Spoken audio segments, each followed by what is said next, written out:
Hello and welcome to our quick and honest tour and review of our 4-berth balcony room on board MSC's new flagship Virtuosa. If you like what you see, please support us by hitting that thumbs up and also the subscribe button and bell notification, as we have a ton of brand new post-pandemic cruise content coming right up. Thank you. Our cabin on deck 14 was number 14126. And upon entering, you'll be surprised at how spacious the room is. Oh, hang on. That's a yacht club suite. Sorry to build your hopes up. Let's start again.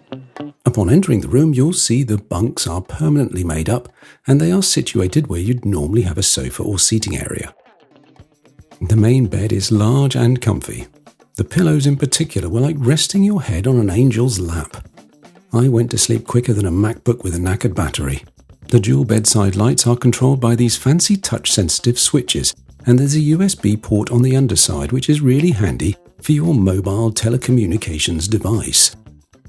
The bunks are surprisingly sturdy, with a robust frame that wouldn't even wobble under my 180-pound weight, and deep, comfortable mattresses, not those cheap bed-sore-inducing slabs of sponge normally found in camping shops.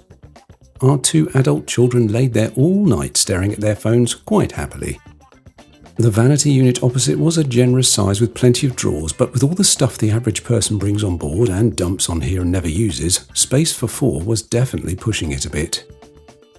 A kettle is always a welcome addition, but although MSC give you 4 cups, they didn't give us enough tea and coffee for everyone. Hot water, anyone? Also using up a valuable chunk of desktop was the fruit bowls and champagne bucket. To be fair, fresh fruit is a lovely touch, but in all honesty, nobody really needs fruit in their room when they can get it from the buffet at any time. Valuable space is never wasted on complimentary booze, though. The clever Russian doll-style mini table and stool were an inspired design choice, but with no real room to pull them out in a room of 4 because of the kids' suitcases, or floor drobe as we like to call them, they stayed pretty much in situ. The fridge is there to tempt you with expensive minibar items, which were unnecessary given the included premium drinks package. An empty fridge would be much more handy for storing essentials like bottled water and leftover champagne. The TV was well situated for all 4 of us, and we didn't get around to using Zoe, the MSC personal assistant thingy. Shh, let's not talk about her. She might be listening. The wardrobe is neatly designed and positioned, but only really suitable for 2 persons. Our kids had to keep their clothes in their floor drobes. But the shelf spaces and drawers were deep enough to swallow our stuff easily. The tiny safe was a big disappointment because we could only fit our keys, passports, wallets and other small items in there. Safes should be at least big enough these days to store a couple of iPads. Surely they're not that expensive, and they'd make a huge difference to the security of your gadgets and your peace of mind. The balcony is literally standing room only for 4 people, and even more of a challenge with the furniture there. Nice furniture though, perfect for 2. The bathroom was gorgeous and much more spacious than we had imagined.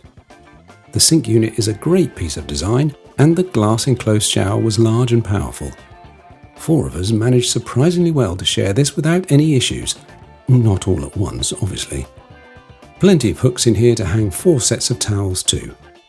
Also, the extraction in here was super efficient, keeping the mirror defogged and removing any unsavoury odours with nostril-pleasing speed. So there you have it. We were pleasantly surprised about how this room handled 4 adults. Yes, space is tight of course, but for 4 nights, despite our fears, it was absolutely fine. Here's a couple of other MSC videos we think you might like. Cheers!